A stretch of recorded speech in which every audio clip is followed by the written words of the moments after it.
Wake up, wake up, wake up, wake up. It's the Flow Show, no filter. The thoughts, views, and opinions shared on the Flow Show, no filter are for educated and entertainment purposes only. I am not a professional. I am just good.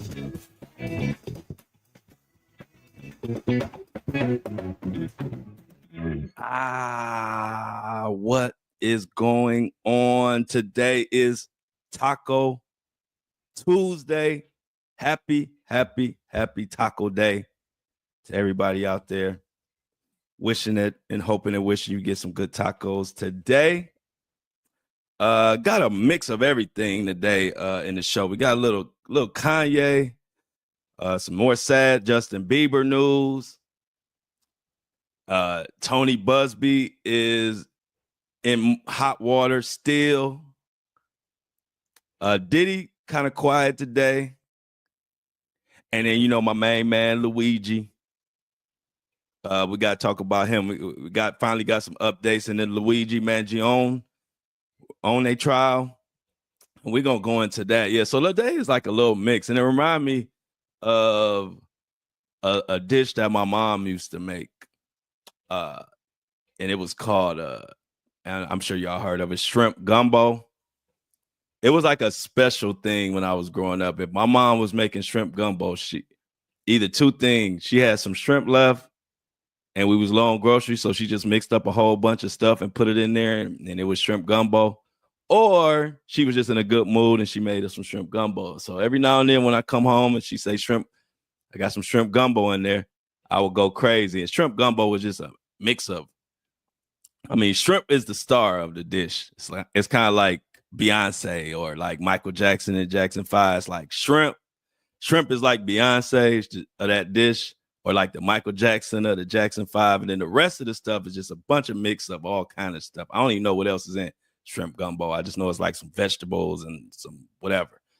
But I used to love shrimp gumbo. I don't know if y'all had that, but that was something my mom used to make on a special occasion growing up. And I would put hot sauce in it and fuck that shrimp gumbo up. Matter of fact, I ain't had nothing in a while. Mom, make me some shrimp gumbo. Damn. Been a long time. I know I'm an old man now, but I still like shrimp gumbo. Anyway, today's show is sort of like shrimp gumbo. It's so much different shit to talk about and update. And then Diddy's trials it's kind of a slow day on that. So I figured this would be a good episode where I could kind of talk about a lot of little different things, little updates that I've been wanting to talk about. So get ready for this episode. I'm gonna call this the Flow Show No Filter, the shrimp gumbo episode, because we're gonna mix in a lot of things. We got Busby, we got Diddy, we got Kanye, we got Bieber and Luigi, and don't let me forget Sadiqsha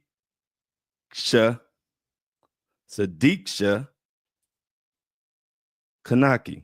Got an update on her. Her parents, some say they calling it quits, but I say they might have a trick up their sleeve, because they're saying that they want it to be called that she's dead. They don't want it to be called she's missing. And I'm going to tell you why I think that's gamesmanship, because also the person of interest that they're calling with this guy named Joshua is going to court today to try to see if he can get the fuck out of there. He's trying to get out of there on the next thing, smoking. They ain't letting him leave. So we got a lot to talk about, so we're going to get into it. I guess I'm going to start with the sadder news. Well, it's all kind of sad, but I think I'm going to start off with the Bieber situation. It's just a never-ending thing with Justin Bieber. And I'm going to read something, and y'all tell me what y'all think, and I'm going to break it down. I was always told when I was a kid not to hate. But it made me feel like I wasn't allowed to have it. And so I didn't tell anyone I've had it. Which made me feel like I have been drowning, feeling unsafe to acknowledge it. I think we can only let hate go by first acknowledging it's there. And how couldn't we feel hate from all of the hurt we have experienced? If you don't know who said that, that's what you got me for. Because, I'm going to let you know what the hell going on. That, my friends, was Justin Bieber. He posted that, I believe that's on his Instagram. And all the believers and even the general public are worried. And it sparked further concern for his health, the situation between him and Diddy, and his marriage. So I came across that quote from Justin Bieber last night.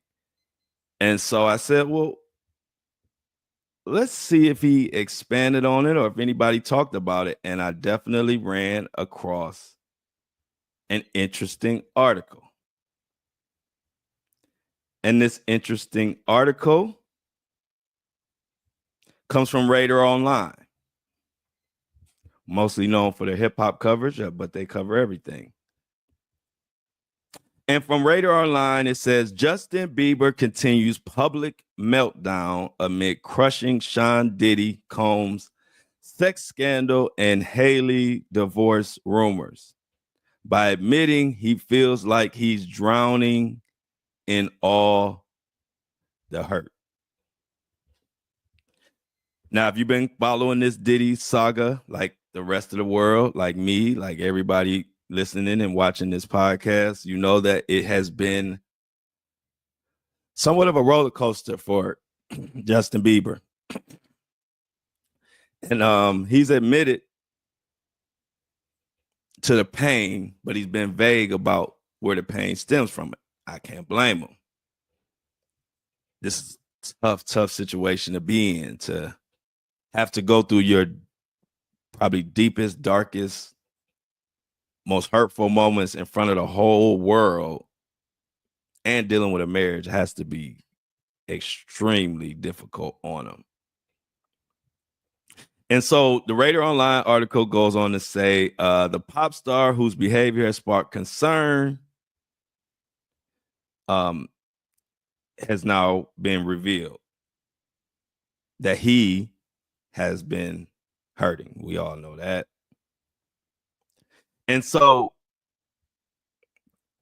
when you think about it, does he know about some info coming out? Is he being asked to testify? What does he know? Is there something drawing this out? That's what everybody's wondering.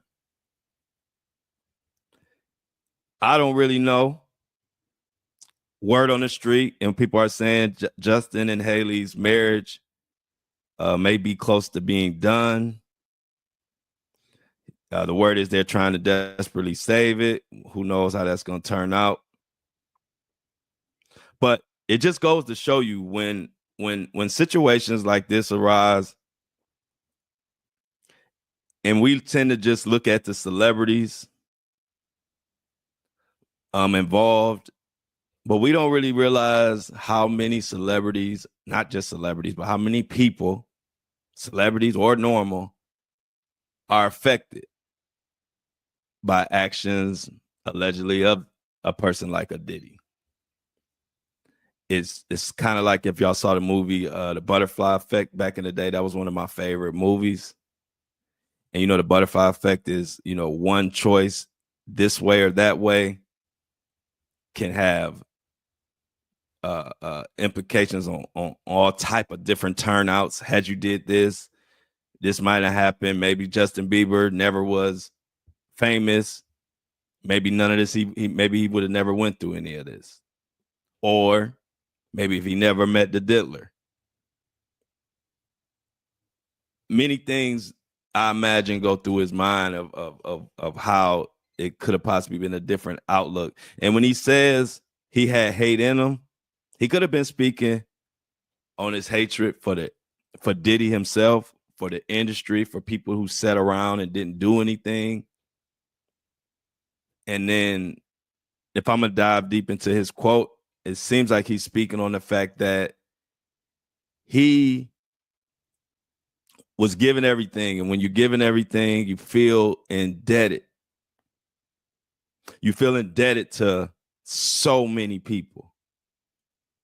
So he might have felt that having that hate in his heart, it was better off to keep it there, because if you spew hate and people feel like you got everything, or feel like you are having a life that everybody would dream of, then people don't want to feel sorry for you, or people think you're being a jerk or whatever, when you're just really expressing yourself. And so I feel him when we go back to that quote. Let's go back to that quote. Let's go back to that quote from Justin, because one thing about it, when you can't talk directly and you want people to kind of know what you're saying, you try to give them as many hints and clues as you can, because it's hard to say it. You just want people to figure it out and figure out what you're trying to say. So he said, like, I was told as when I was a kid not to hate. So what he's saying is that I was doing as I was told as a kid, but it made me feel like I wasn't allowed to have it. And so I didn't tell anyone I've had it. So he kept the hate inside, which is what he's doing right now, as far as, not speaking on what's going on with Diddy. So now that he's drowning because of all the hate that he kept inside, then all the hate that's coming towards his way, or just negative energy,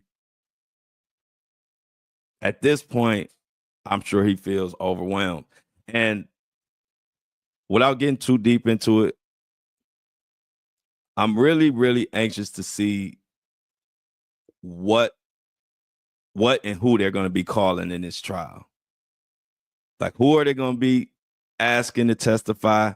Because it's a big difference between talking on Instagram, talking on a podcast,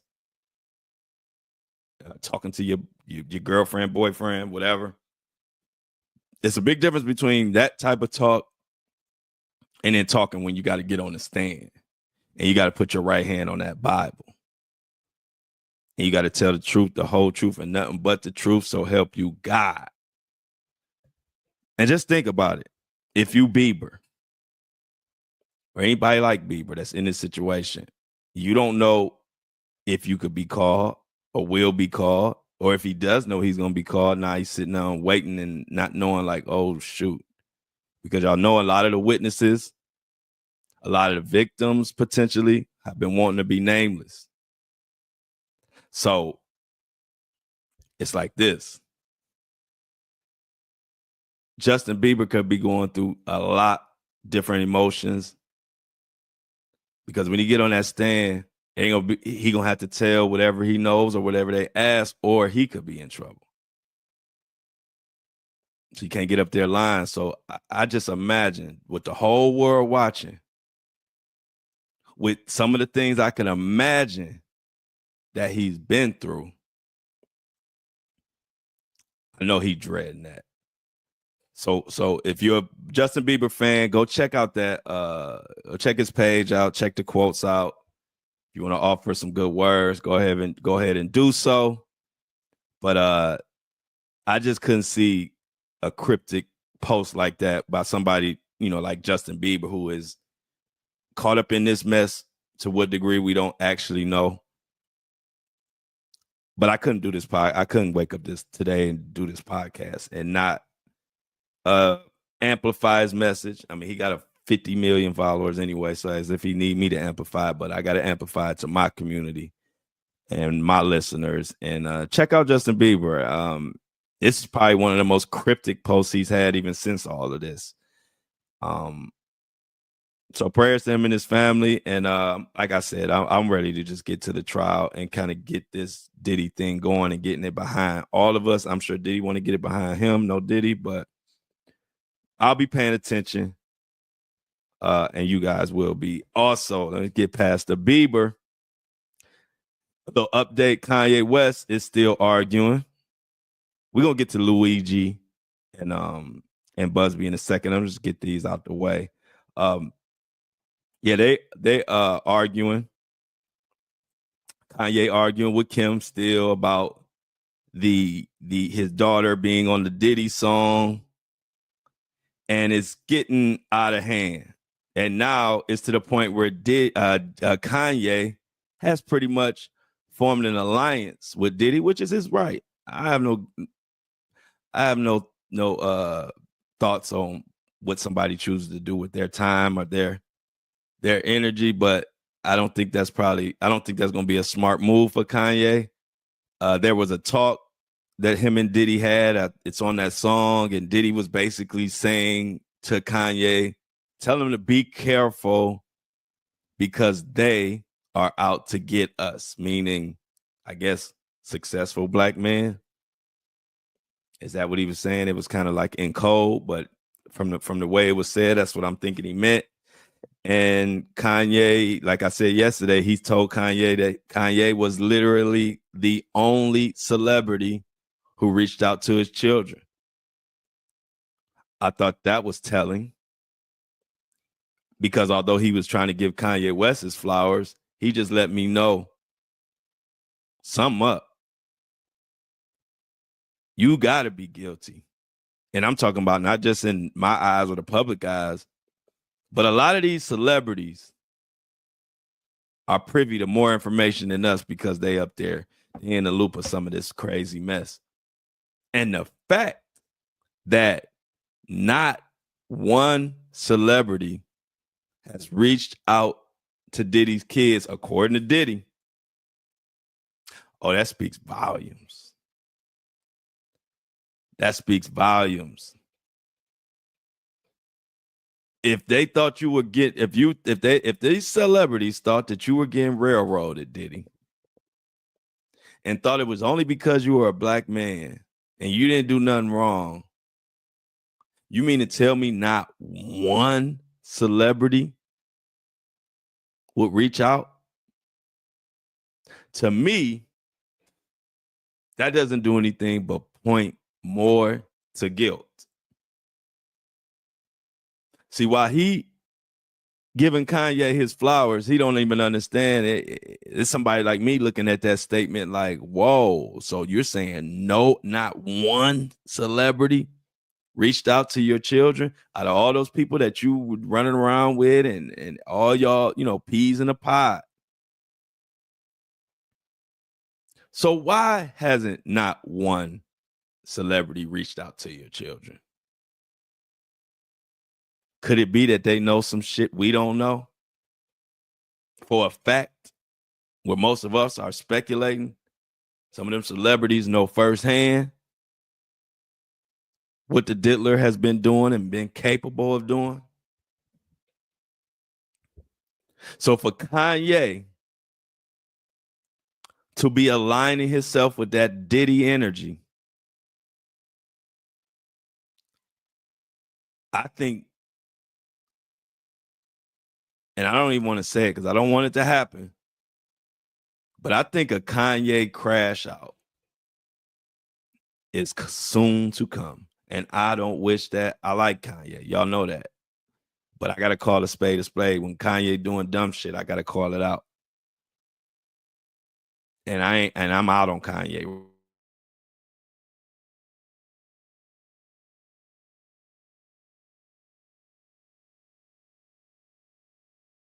Seems like he's headed to a crash out.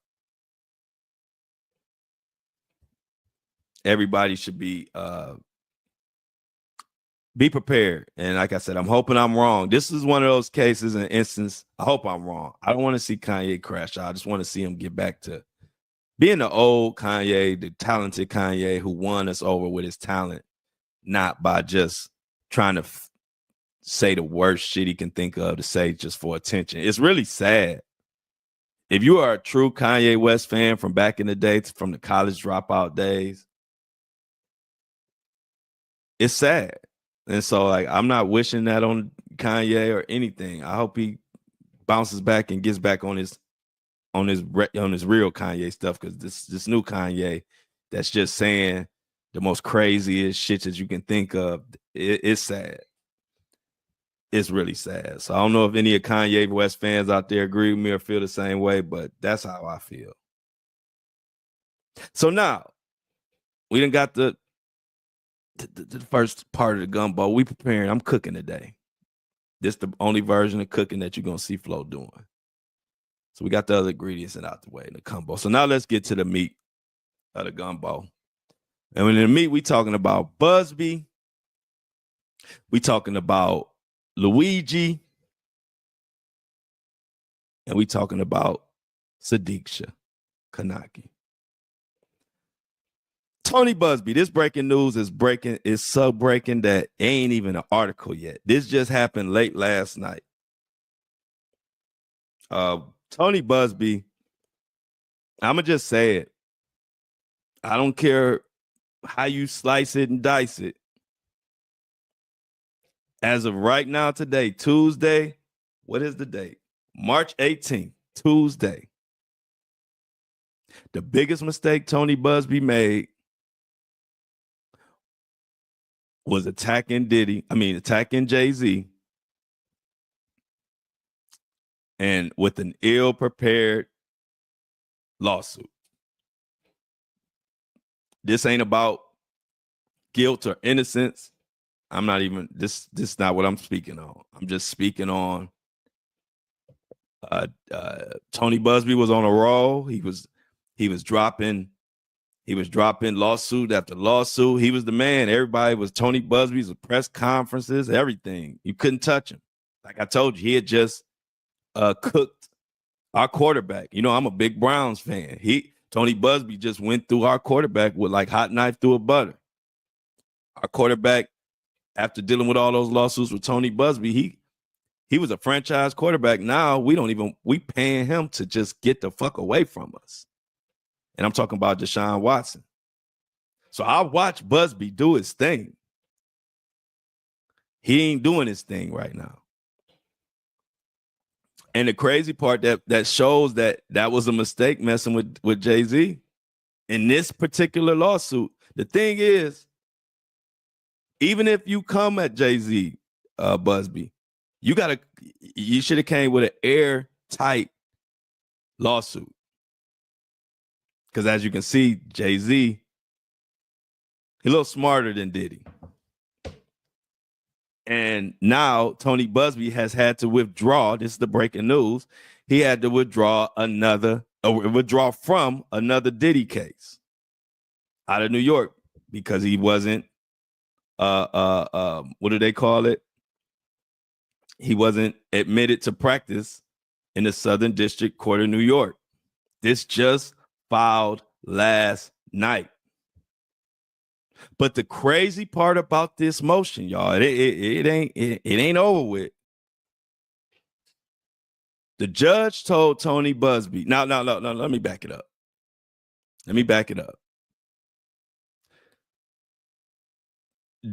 Tony Busby had about 100 lawsuits on Diddy out of New York, right?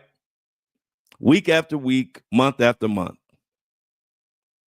But it wasn't until he fucked with Jay-Z, it wasn't until then that he had got exposed. Flo, what are you talking about? What do you mean he got exposed? See, it took Jay-Z's legal team to bring up the fact that Tony Busby wasn't licensed to actually even practice in New York, even though there were a ton of lawsuits that happened with Diddy before Jay-Z came. But that goes back to what I told you about Diddy and his legal counsel is a bunch of clowns, bunch of used car salesmen.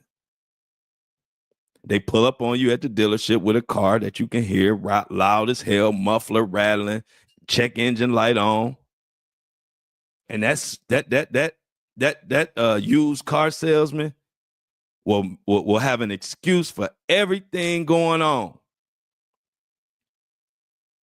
When you just want to say, why don't you just bring me a well-equipped, good running car with no fucking lights on in the dashboard? Dashboard looking like Christmas.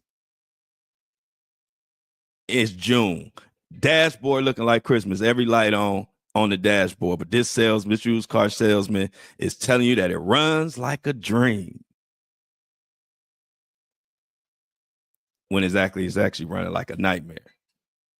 And every light on. And the muffler loud. And it stink in the inside. And you wondering who had this car before me and why does it smell so bad? Why does the fucking key look like it's 400 years old? But he ain't explaining none of that. Anyway, Diddy's team had plenty of time to know that Busby wasn't licensed to practice law in New York. But it wasn't until Jay-Z's team brought it up, and then they ended up being correct. And then Diddy's team piggybacked on it, saying, oh, yeah, you're not even licensed to practice here. And I'm like, if I was Diddy, and I'm paying these used car salesmen, lawyers, $5,000 an hour or whatever crazy money he paying, and y'all telling me y'all didn't realize he wasn't even licensed in New York. It took Jay-Z's legal team, who had one lawsuit. Jay-Z's legal team figured it out in one lawsuit. Diddy had 20, 30, 40, I don't know how many it was, and his lawyers, and they never brought that up. So I just go back to the point I've been telling you how shitty Diddy's legal team is, and wait till the trial start. It's going to get worse. And the biggest story going to be how horrible his legal team is. And y'all going to come back. It's going to be another thing that y'all going to be in my inbox saying, Flo, you've been saying that the whole time. Once this trial starts, the story going to be how horrible Diddy's legal team is. Watch what I tell you. Because I'm trying to give you as many clues along the way so y'all don't have to be late to the party like everybody else. I've been saying how horrible Diddy's legal team is since September. Ain't nobody really, now people are kind of talking about it, but they don't get it. They just, you'll see when the trials start. You'll see how much coverage and how much people are going to be dissecting Diddy's legal team and be like, this is maybe the worst defense as far as big money defense. This might be the worst one I ever saw. That's like for Diddy's legal team to have 20 and 30 and however many lawsuits and not pick up on the fact that Busby wasn't even licensed to practice. That's like them not noticing that he didn't sign a document or something that could have take out the whole case, but y'all ain't even notice it. So this doesn't end. It's still not over for Busby though. Check this out, y'all. And I know a lot of the Jay-Z people that want to see Jay-Z go down and Diddy go down and this and that. They don't want to hear this, but hey, y'all know what I do. I bring y'all all the facts. I'm not a cheerleader. I'm not rooting on nobody. What I root on is to give y'all all the facts so y'all know what the hell going on, and then I give you my opinion. I don't root on nothing or nobody. So, but this is just real talk. He had to, Tony Busby, Jay-Z, Diddy, they all got to get evaluated and broke down. Don't nobody get away with not having a little smoke their way if something need to be said. So check this out. The judge told Tony Busby to file a motion and send in information to him, to the judge, him or her, I don't know if it's a he or she, to explain to them why he never told his clients that he wasn't actually licensed to practice in New York. Now, see, I know how it goes because I've done and helped a lot of different lawyers. A lot of time a lawyer will, let's say if they're licensed out of Texas, but it's a case in Florida. A A lot of times the lawyer in Texas, if he's a bigger name, he'll take the case and then he'll find somebody, another lawyer who is licensed in Florida, and then they'll work together. I've seen it happen all the time, but it's all put out for everybody to know. It's not done really behind the scenes, like it's public knowledge. And so in this case, Tony Busby didn't do any of that, and he didn't tell his clients. So the judge gave him a date, which would, I think today was the deadline for Busby to either get the right credentials and also explain why he didn't tell them. But guess what Tony Busby did? Tony Busby waited to the last minute, which would have been yesterday, late last night, to file and to withdraw. He withdrew from the case. Now he withdrew, but it's still New York. It's still attorneys on the case, but Tony Busby has withdrew. And you think, oh, it's over with. Possibly not, because guess what? I did a little research on how that goes, and in the paperwork, the judge says only a judge can withdraw you, and it also says we want an explanation as to why you didn't tell your clients you weren't licensed. He just withdrew. That ain't good enough. So now the judge can deny his motion to withdraw and say, no. We want an explanation on record as to why you didn't tell your clients that you weren't licensed and blah, blah, blah. We want an explanation about it all. Because another thing that they're not going to like is not only this is the second or third, but I know it's the second filing that Tony Busby has responded at the very, very, very last minute. It's kind of like strategic. And then he didn't even address what the judge concerns was. He just withdrew. So the judge has two options. The judge can let his withdrawal go and let him just withdraw. And hopefully the defense doesn't object to it or whatever. Or the judge can send another message to Tony Busby, deny that, and say no, you can't withdraw. And again, I'm gonna ask you the same question: why didn't you tell your client? So now Tony Busby is in a world of problems, and I'm gonna be honest with you, I don't know what that does to or where that leaves all these Diddy assault cases that Tony Busby is tied to. All I can say is, since he filed it at the last minute yesterday, maybe we'll get more information today or tomorrow. But as far as I'm concerned, it ain't looking good for Tony Busby right now. And this is another example of my favorite movie and why it's one of my favorite movies, The Butterfly Effect. Where would Tony Busby be right now with the Diddy lawsuits had he never brought Jay-Z into it or exposed his name? Like I said, this ain't about guilt, innocent. I'm not talking about if Jay-Z guilty or innocent. I'm not talking about Tony Busby guilty, innocent. I'm just merely talking about, think about it. Had Busby never, ever went at Jay-Z, because even Busby will admit, once everything got exposed, this just wasn't an airtight lawsuit to go at Jay-Z with, whether it happened or didn't happen. It just wasn't one of the open and shut case ones. And if he would have never touched Jay-Z, he would have never got exposed of not being able to work, because Diddy's lawyers, Diddy's lawyers suck. Let's just call it what it is. They would have never found it. And Tony Busby would have continued to put the heat on Diddy and still been looking like the Tony Busby who was on top of the world and was winning left and right, to this Tony Busby now, who has gone quiet. He's on the defense. He was prosecuting before, and now he's on the defense. He's now having to spend more time defending his actions than he can pursuing actions against Diddy or Jay-Z or anybody else in the celebrity world.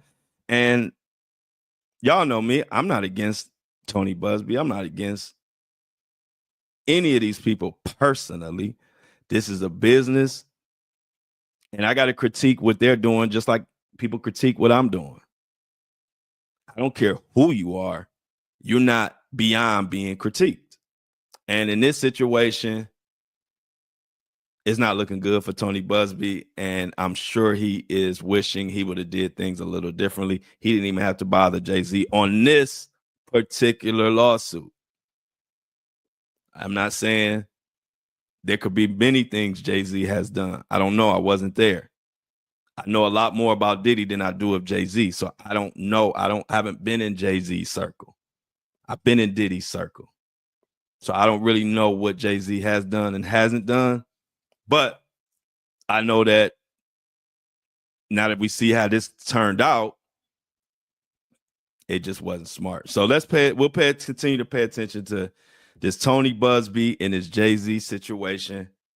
It's getting crazy and crazier. And now what we're waiting on, just so you know, we want to see what the judge has said. Now that Tony Busby withdrew or put in a motion to withdraw, he did that last night. Like I said, this news is so fresh. They haven't even had an article on it yet. But now we wait to see what the judge will say. Will the judge be fine with that and just let him withdraw? Or is this judge going to be a stickler and say, no, I ain't accepting that? The motion, what I asked was for you to explain why you didn't make it known to your clients that you weren't licensed to practice in New York. And if the judge wants to be a stickler, the judge can request again for Tony Busby to actually answer the question, not just withdraw. So we'll be looking out for that. Now we have another case that's near and dear to my heart. The case against the shady healthcare system. They're trying their best to bury this story, but the public won't let them bury it. I won't let them bury it. You can ban TikTok. That's fine. We're going to still talk about Luigi and what's going on. And for those who don't know the Luigi story, which I can't imagine there's anybody left that doesn't know, but if you don't know, there was a CEO that was United Healthcare. One morning he was walking to some type of function, and in broad daylight was capped in the back and killed. The man that they have pinned this on is Luigi Mangione. And with the stranglehold that the healthcare system has on all of us, the public outcry wasn't what they expected. They thought showing this CEO being unalived on video, they thought we would all be outraged. But they found out very soon that they guessed wrong. And the public wasn't outraged. The public was actually happy to see something being done. As egregious, as terrible as losing a life and taking a life is, you got to understand, these people who are cheering are the same people who have been paying their healthcare insurance for years on time. And then when they needed it, they had to watch a loved one die because healthcare denied them coverage. And then they found out that United Healthcare was denying 1/3 of all claims. when companies like Kaiser Permanente, they only denying about anywhere from 8 to 12%.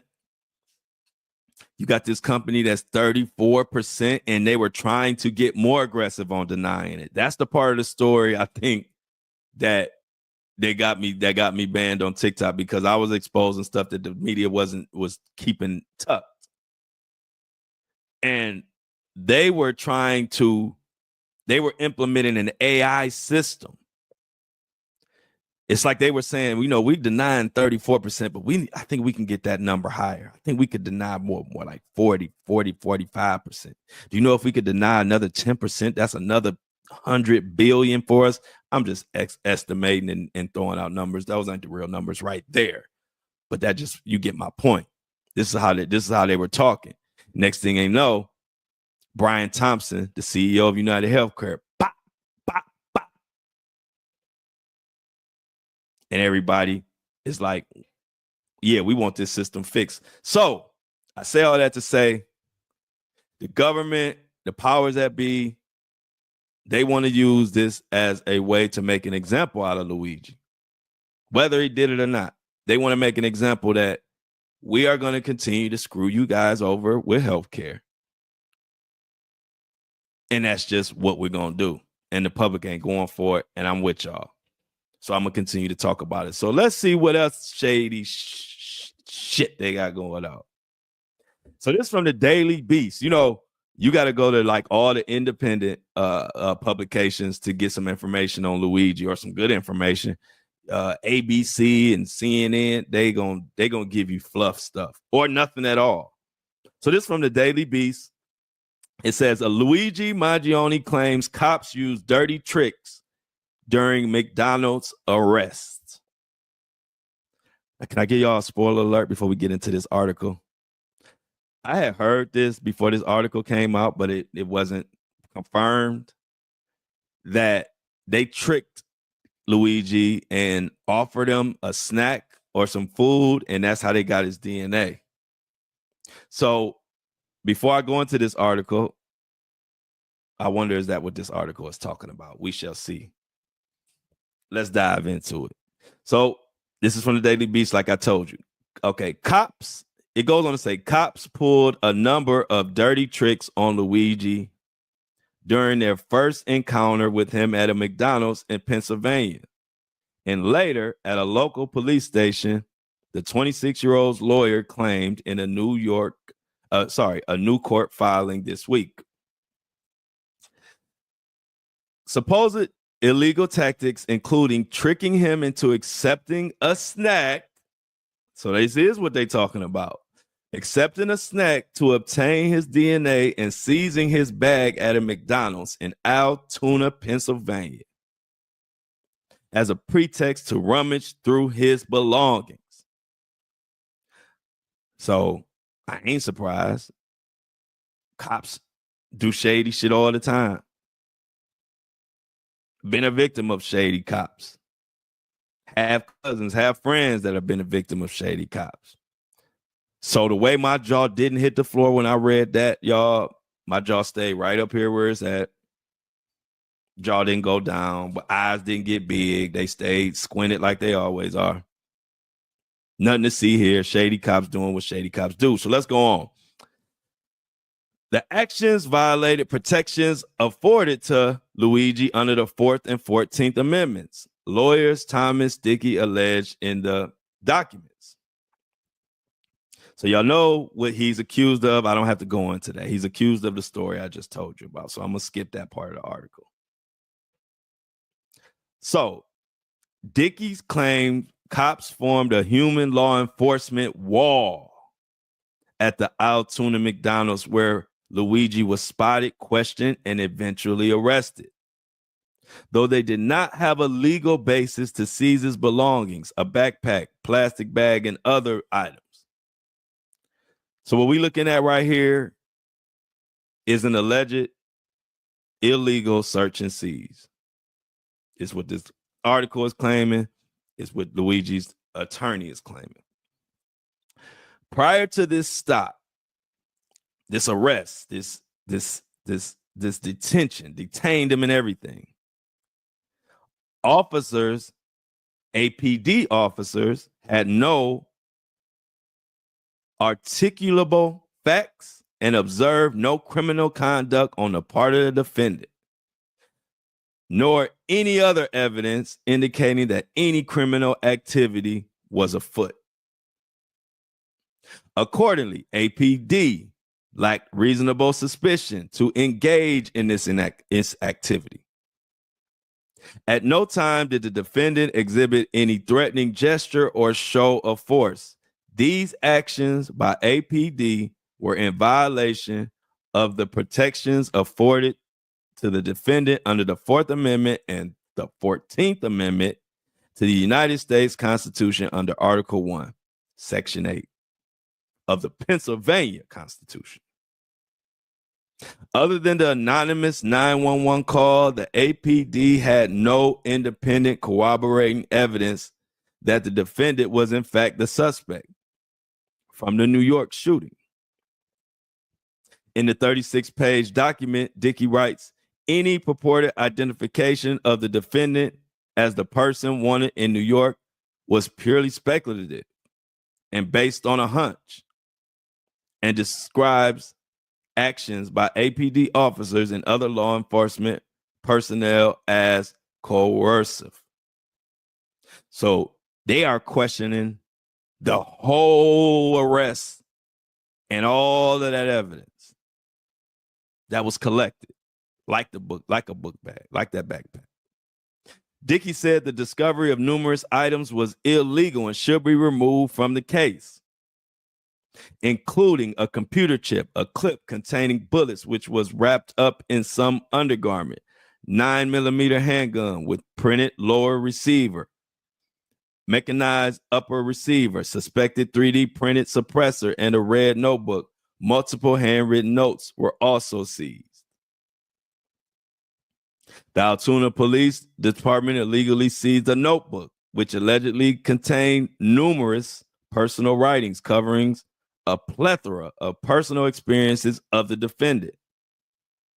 A member of the Altoona Police Department improperly and without justification labeled these writings and or notebook as a manifesto. They saying it wasn't a manifesto, according to Luigi's attorney. They're saying the police, law enforcement labeled it a manifesto. The use of this characterization of the defendant's alleged personal experiences in writings is incorrect, improper, and without justification. It has no value. The document says Luigi believes that this characterization was done solely for the purpose to prejudice the defendant and put him in a negative light before the public, all in an effort to prejudice any potential jury pool. Now, we've been talking about the jury pool and how they are trying to do what they can to taint the jury pool. And it started, according to this lawyer, it started when they labeled Luigi's personal experiences as a manifesto, when it was not actually a manifesto. Later, at the police station, cops provided snacks to an unknowing Luigi. And this is when we get there. Later, all the police station cops provided snacks to an unwitting Mangione. While illegally seized, arrested, and detained, the defendant was provided food and soda while at the Altoona Police Department station. The document states the purposes for the same was to obtain DNA from the defendant for further investigative purposes. The defendant's detention was illegal for reasons set forth. All DNA samples, profiles, etc. were poisonous fruits obtained in violation of the protections afforded to the defendant. Prosecutors have accused Luigi of unaliving Brian Thompson, As we wait, he has pleaded not guilty to those federal charges. So, to everybody listening, who is surprised that the police did a lot of shady, illegal shit to get their evidence? See, we go through this every day. I'm so glad that they're being called out in a case of this magnitude. Because I go through this, my friends go through this, a lot of people I know go through this out of these shady ass cops. If y'all been following me, y'all know I went in the heart of Mississippi and called out the Goon Squad. Who was the Goon Squad?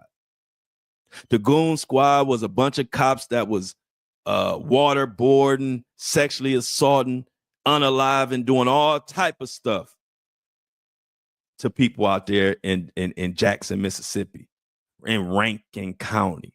These cops were so notorious, they labeled them and called them the Goon Squad. Well, who the fuck you think took down the Goon Squad? Who the fuck you think was the leader in taking down the Goon Squad? Yours truly. Look it up. I went to the heart. They were doing this shit for years.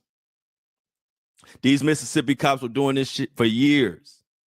And then it got on my desk. And it had went unnoticed for years. It got on my desk and I blew that shit up. I told the whole world, all my posts went viral. I said, man, it's Damian Cameron, all type of different names. These cops were sexually assaulting people that look like me with dildos. So much stuff I can't even tell. It's hard to even repeat it. The bottom line is I took my ass with my team down in the middle of Mississippi, called their ass out, had a press conference. The news was there. I ended up being on the news. And we were screaming to the news reporters couldn't believe what they were hearing. And we were saying that, and these assholes are still working right down the street. Now, I ain't going to tell you one thing about it. I had no fear when I went there, but I was happy to get the hell out of there when I was gone because I know those police want to fuck me up. But I don't give a damn. See, that's the difference between me and a lot of these. I stand for what I stand for. So if you come against me, you better be prepared because I'm not going for the shit. I didn't get nothing extra for going to the middle of Mississippi. I didn't get no extra pay. I didn't get no extra money. What nothing. I went because it was a case that I took on and I wanted to go right in the heart of the belly of the beast to let them niggas know, excuse my language, I ain't scared of none of y'all. When I stand on what I stand on it. And guess what? Those cops went from they still working while all this bullshit was going on. After that press conference, after I called their ass out, that very next week, all 6 of them were fired, dismissed, put on leave, whatever. And about 6 months after that, they all got a combined almost 200 something years, record breaking takedown. So I'm clear. And I know damn well what's going on with these police. Because I put my ass on Front Street for that cause. I ain't have no security. Just me and my people who went with me down there to for this cause. Wasn't no security. We in the middle of some library in the middle of Jackson, Mississippi. I don't know if I'm about to get killed. Because we ain't have security. We in the library with a press conference with all the news stations there. And they took my very first quote. I said, we all know what justice look like. And this ain't it. That was the quote they ran across the news thing. And I'm telling all that to say, when I say that these cops do shady shit, I know what the hell I'm talking about. So you're not about to see me act surprised. I'm just happy that everybody else is pointing at these crooked ass cops now. I'm just happy we got a new group of people joining this, putting some eyes on what these cops are around here doing. So now that they did it to Luigi, more people are standing on business about it, and I like it.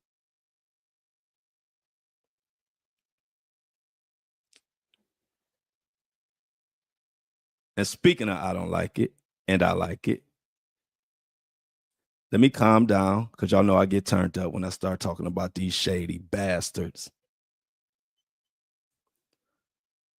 But shout out to everybody who's supporting the movement so I can get on this bitch and tell y'all the real of what's going on and tell y'all why I'm the best at what I do. Because I ain't never seen a lot of these podcasters and YouTubers that truth or TikTokers. I ain't never seen them in the trenches. I only seen them on my computer screen. I ain't never seen them show up somewhere. And I ain't judging them for it. But all I'm saying is it's a difference between me and them. A big difference. And so I appreciate that everybody's subscribing to this podcast because y'all know the difference. I'm not getting up here just talking and going on to the next story just to get views and clicks and move on. That's why I talk about pretty much a story until it's over with. Because I want to have some type of impact. If I'm talking about a story, I want to have some type of impact. Whether it's huge impact, like the Goon Squad situation, or it's just I'm bringing awareness to the story. Whatever, I want to impact it some kind of way, or I don't want to touch it. Because I don't feel right about just talking about some shit for views and people really going through problems and I just doing it for views. Then I just go to the next story. That's cool for some people. I don't do it for that.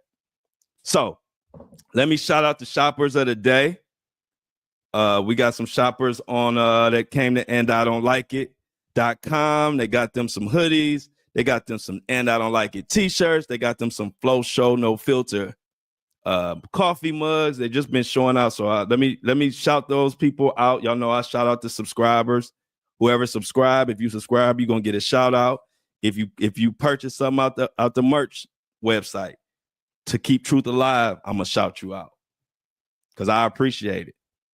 Because it ain't easy to get up here and do this and call out people and call it down the middle. Because guess what?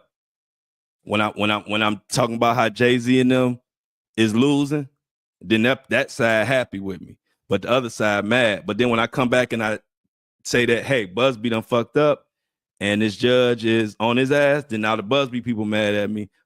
And so it's a never-ending battle when you call it down the middle. But I don't give a fuck. Because I'm not here, like I told you, to cheerlead. I don't take none of this personal. This is strictly a job that I'm passionate about doing. And that's giving y'all the facts, giving y'all my opinions, and then y'all take all the facts and y'all come up with your own opinions. I'm not here for no narrative or to pander. So I appreciate to anybody who subscribes and keeps the truth alive. So let me shout those individuals out right the fuck now on the Flow Show No Filter. So the first shopper of the day is who we got. Yvonne Martinez. I'm sorry if I said that wrong. It's Evonne. Everybody shout out Yvonne. Yvonne copped I think this is the favorite of the whole website, andidon'tLikeIt.com. It's the And I Don't Like It hoodie. It's black with white lettering. Thank you for your purchase of the hoodie and whatever else you got. I can't see it, but thank you for your support. It means a lot. Like I always tell y'all, we got to take care of ourselves because these big corporations, they want to give up money, but then they're gonna want us to talk about what they want to talk about. You know, we ain't doing that shit. I ain't gonna be on here talking about birds and bees and how the birds fly. We're gonna be on here talking about who done it and why. That's what we here for. So I got another shopper. As soon as this internet pulls up the name, that I got a shout out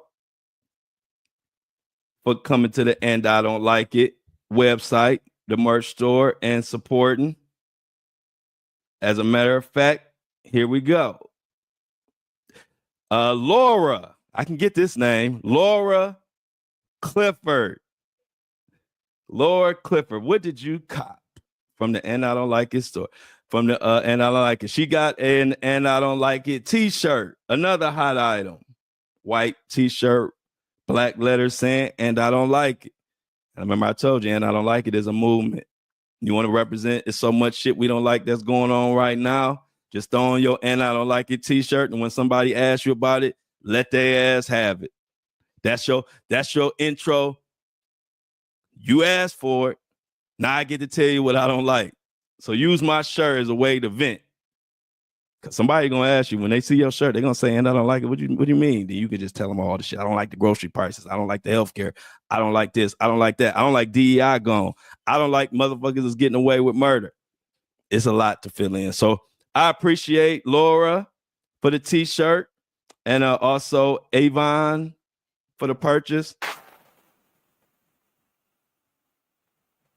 And the subscriber of the day is another Jay. We got so many J's. So Jay did a $8 donation. We only asked for $3 for a subscription.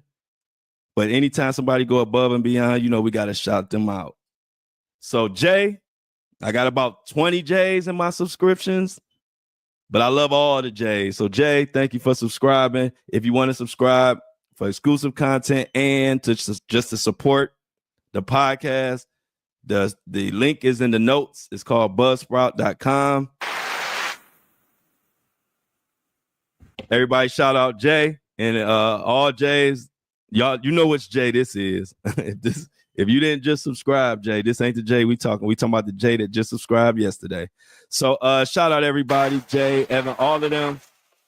For real, y'all. It's especially in these times, it's not easy to bring straight truth and call out people who need to call out, because you know what they get you is with the money. And I've been telling y'all that I'm not here to do no sales pitching. Y'all know I ain't a salesman. I just tell you exactly what's going on. And if you can support and rock with it, you can. If you can't, cool. But they trying to attack us with their dollars, which is why a lot of your favorite podcasters, as they get bigger, you stop liking their content because they get more of the corporate dollars. And when you dependent on those corporate dollars, then your content soon gets vanilla, and it lacks depth, and you're not really scared to call out certain people because you don't want to mess up your money. I don't want that to happen. It's not gonna happen to me. I ain't gonna say I don't want it to happen. It's not gonna happen, which is why I push for subscription. I push for my own business, my own merch, my own everything, because my responsibility and my loyalty is to the subscribers and to the listeners of this podcast, The Flow Show No Filter. And I'm good with that. So as long as y'all keep subscribing, I don't give a damn with these corporations. I don't give a damn with these celebrities. Because one thing about these celebrities, they not going to say shit when they see me in person. I know that. I've been seeing all these guys for years. So it doesn't bother me when they get mad or say something on online, because I know that they not going, they've seen me and ain't nobody touching me. Ain't nobody, they know better. They know I'm not going to play. So they not going to play with me. So thank you for subscribing. Thank you for supporting. Thank you. Is that enough thank yous for today? Let's see what we got here. Also, a little message. I always like to read. I don't read all of them, but I like to read some of my positive messages to y'all. What did they say? Somebody said, You're my favorite podcaster. That's why I follow you. Tell everyone, and I tell everybody I know to follow you. Thank you, Andrea. That's a nice net message. So let's see what else we got on the agenda. Did I get to everything today? Oh, of course not. 1 second. I got to get to Sadiqsha. But I ain't got no tissue. Where's the tissue at? Hold on 1 second, y'all.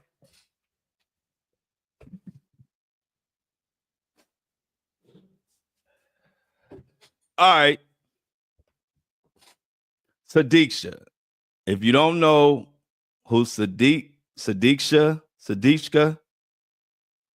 Kanaki is, let me give you a little reminder of what's going on with her, and then I'm going to get into the update.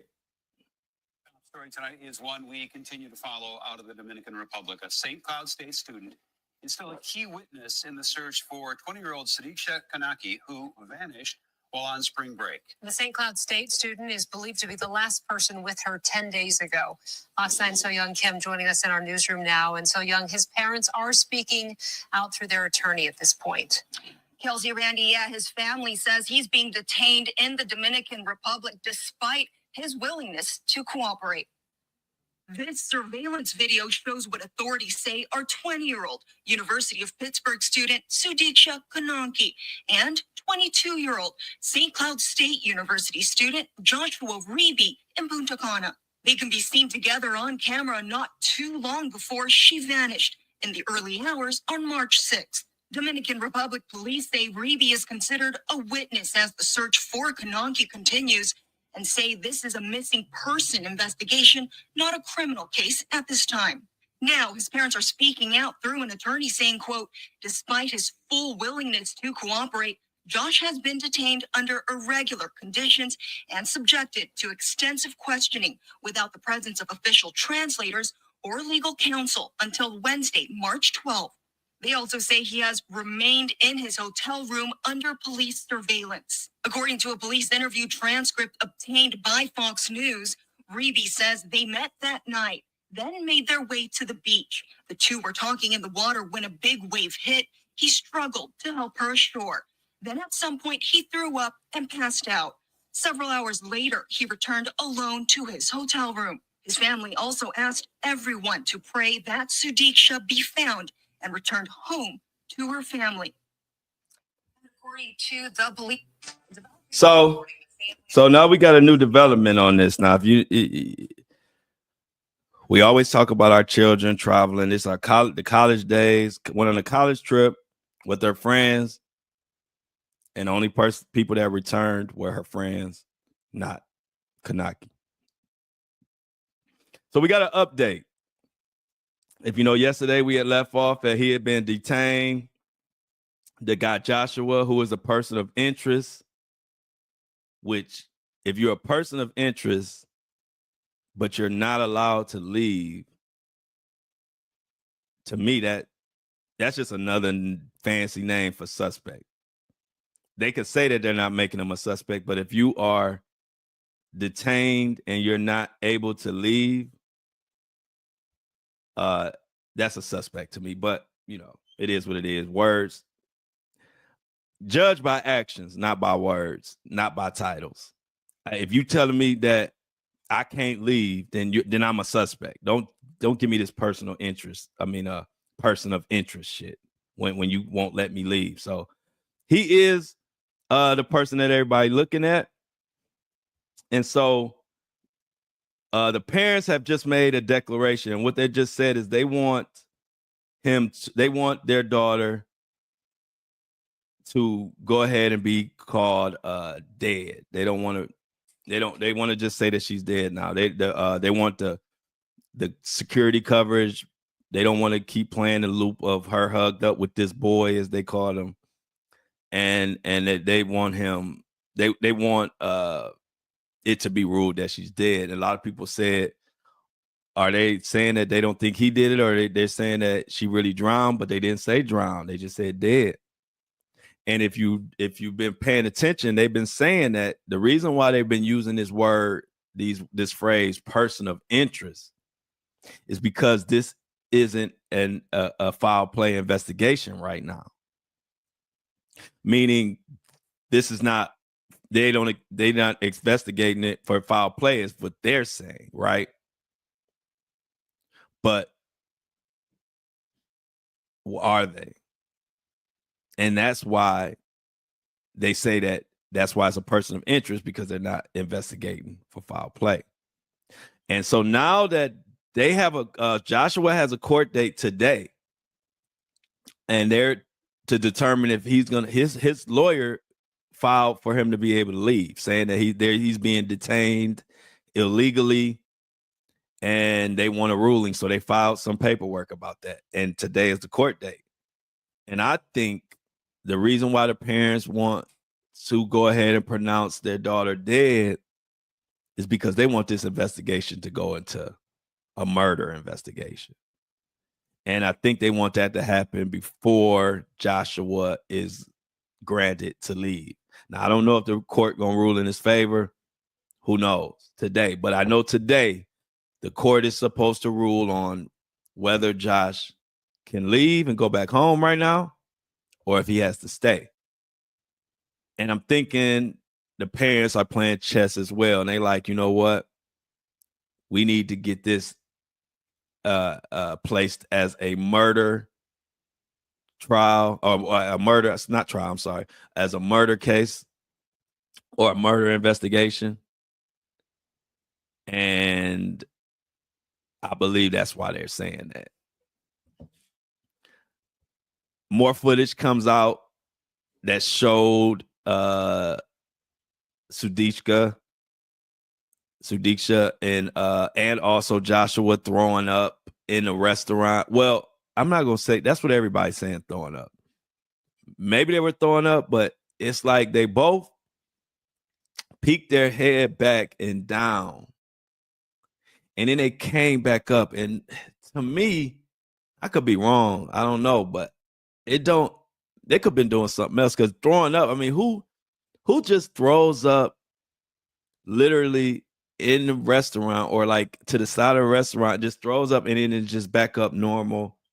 That didn't seem like throw up motions to me. That there might have been some type of drugs involved. He might have had some drugs.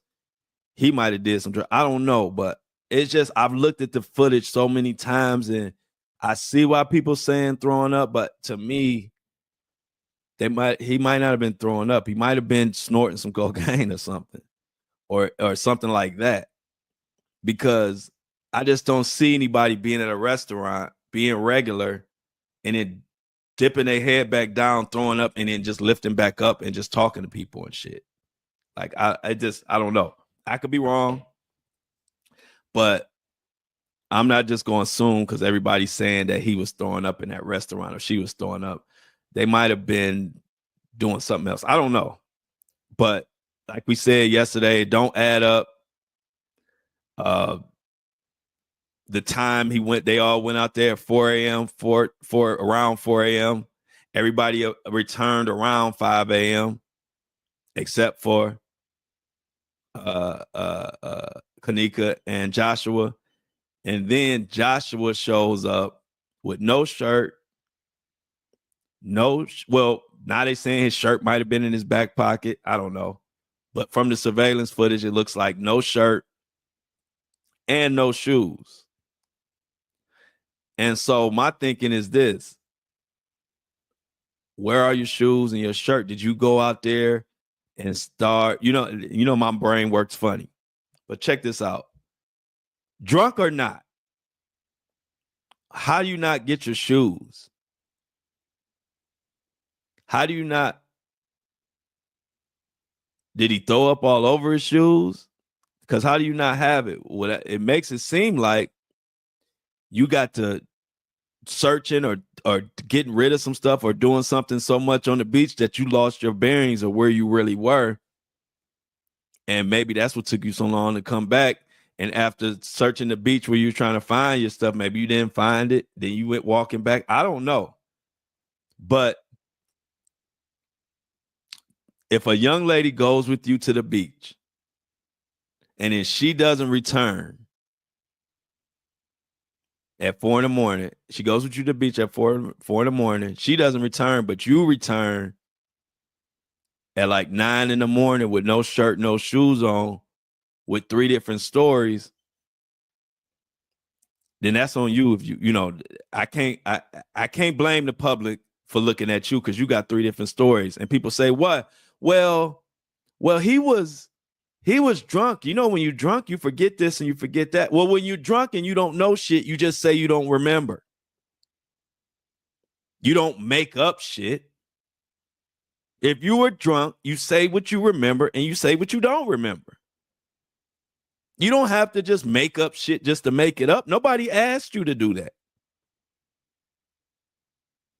So innocent or guilty, he is being put under this scrutiny for a reason. This is why, as a man, It's a lost art, but you should be a leader and you should be a protector at all times. It will save your own ass. You can't just get drunk with women, take them into the beach.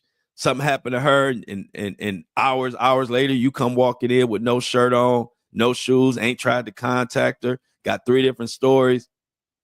And now his parents are feeling like he's being mistreated when he put himself in this position, whether he did anything nefarious or not. This is the karma of your decisions. I'm for sure gonna check and make sure a female that I'm at the beach with that time, I'm for sure gonna make sure she got home. I'm just no way I'm gonna say, oh, I checked on her, but I didn't hear her because I just started vomiting.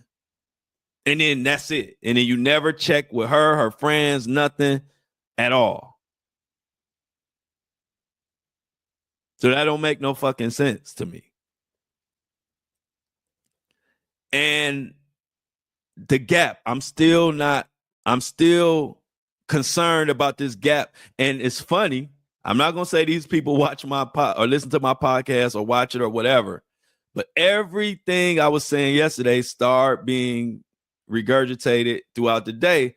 And more people started saying like literally, I hadn't heard nobody say that, but they were like, why right after you just saved her life, she just walked away at an angle and you just went to vomit, and that was the last y'all ever said to each other? That don't make no sense.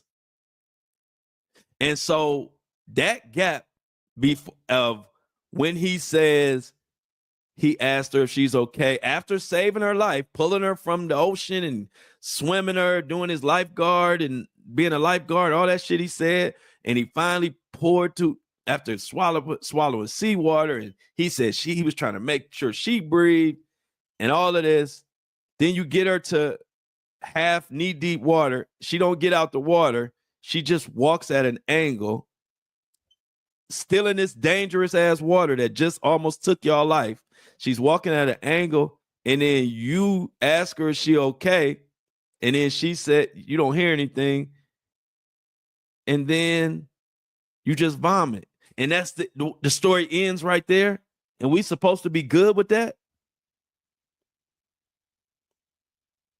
See, that gap right there of not knowing what happened from the time she supposedly walked in the angle and he started vomiting to 9 o'clock when he shows up with no shirt on walking into his hotel. I got a problem with that gap. Another thing people started talking about yesterday that I finally noticed is he didn't describe shit about her, like what she did. The only thing he said, and pay attention to this, y'all, the only thing he even said concerning her was about him. Nah, y'all ain't ready to break this shit down to the very last compound. You know, y'all ain't ready to do that. Even what he said about her, he said what he made himself look good. He said, I was trying to make sure she was breathing, but it made me not be able to breathe. He not saying she was grabbing, holding, screaming for her life, almost pulling me down, thanking me. We have no details from him about her. The only detail that, and correct me if I'm wrong, the only detail we have from him about her is that they both screamed for help, but nobody came once they got pulled under or pulled out to sea by the rip current or the tide or the wave or whatever. The only things he said about her is still was with him saying that we screamed for help, nobody came. So he did say she screamed for help. That's one thing. And then the next thing he says is he was trying to get her to make sure she was breathing, but by doing that, it made him not be able to breathe. So did you unalive her or take her in a dangerous situation And if I'm judging off your own story, were you not able to breathe? And so you just kept her under so you could breathe? And then she drowned in your arms? I don't know. When you tell a story that don't make no sense, I gotta speculate because your story don't make no damn sense. I don't give a shit who tells it. That story don't make no sense of you saving her life and then she just walks away while you're vomiting. That don't make no fucking sense at all. At all. Did you unintentionally? Were y'all just having drunk sex in the ocean? And did you unintentionally unalive her? You know, because I've been in the water with a female, like having, you know, at the beach having fun. And one thing about it, you know, if she's shorter than you, y'all might be in a certain level of the ocean where it might not really be as dangerous for you as it is for her. And so she's really dependent on you when she's out there. And if you ever been to the beach, you know what I'm saying. If you ain't been to a beach as a couple or have been in the water, you probably don't know what the hell I'm talking about. But it is a time sometimes, especially if the female is shorter than you, you're stronger and everything, where you'll be at a certain level where they hold on to you and trust in you. Now, did the wave come crashing and she told you she didn't want to get in the water and you made her anyway and you trying to save her, and next thing you know, you can't breathe because you're trying to help her breathe. And so in that split second, you had to just put her under you so you could breathe and swim, and then you get to the thing and she did. I don't know. But I know something. We're going to know a lot today if this court going to let him leave or they going to make him stay. I'm very interested to see that, especially seeing as the parents are saying like they want this case to go from a missing person to just that she's dead. They want this to be an investigation of her being unalive. So in the case of Sudiksha, we are still waiting. Today, we'll find out if they're going to let him go. Joshua Reeve, his lawyers are fighting for him to be able to get out of there. They're saying he is being detained illegally. And today the hearing is scheduled at 2 p.m. So mark that in y'all phones. 2 p.m. I guess I don't know if it's 2 p.m. East Coast time or 2 p.m. DR time. I don't know. But they say 2 p.m. they're going to have a ruling on that. This ruling is going to tell me a lot. Because, put it like this, if he was easily ruled out, which if you had nothing to do with it, your story should be straight and your story should be able to be corroborated. And we on day 10, 11, 12, because they said it happened on the 6th. What's today? That was my birthday, by the matter of fact, that this even happened on, which is crazy. So we on March 18th. So we on day 12. And they still holding him. That tells me something. Y'all had 12 days to dismiss this guy. And throughout all his talking, all his explaining, y'all still don't want to let him get on the plane. That tells me something. Y'all can say person of interest all y'all want. But damn it, if I was him, I would be like, well, why the fuck can't I get out of here then if I ain't a suspect? If I ain't under arrest and I ain't a suspect, why am I on literal hotel arrest? I think they know a lot more than they telling us. Like I told y'all, the actual DR people, the government or whatever, you know, they get a lot of tourist money. So if a story ain't went viral, they're going to be quick to say, oh yeah, this was just a drowning. It was just an accident. They don't want to talk about murder and trafficking and all of that.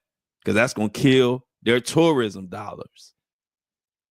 But what happens is you have a story like this one in Kanaki that goes viral, that goes viral. And now they got to get on their shit. And that's where we at right now. So they like, okay, this was just a drowning. That old angle ain't gonna work. We got to actually do some digging and find out what the hell happened, because this story has went viral and everybody talking about it. So we will see. We will see and pay attention. Like I said, today at 2 p.m. is going to tell me a lot. And I'm going to say this right now. If the court allows him to leave, they must have some information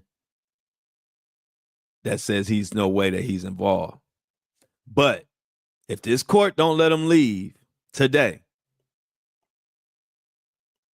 then that will pretty much tell me. Now, I don't know, we'll get more details of why they rule. But as of right now, I'm saying if they don't let him leave, that's going to tell me they think his ass did it, or he knows something more than what he's saying. Because we only going off of his story. We don't have her story. His story is they were kissing a little bit, wave hit, took them out. He swam in the shore, and then she just walked away. And he asked her, was she okay? She didn't say anything, or he didn't hear anything because he was vomiting. And it didn't. And after he was done vomiting, she was just gone. Make that make sense.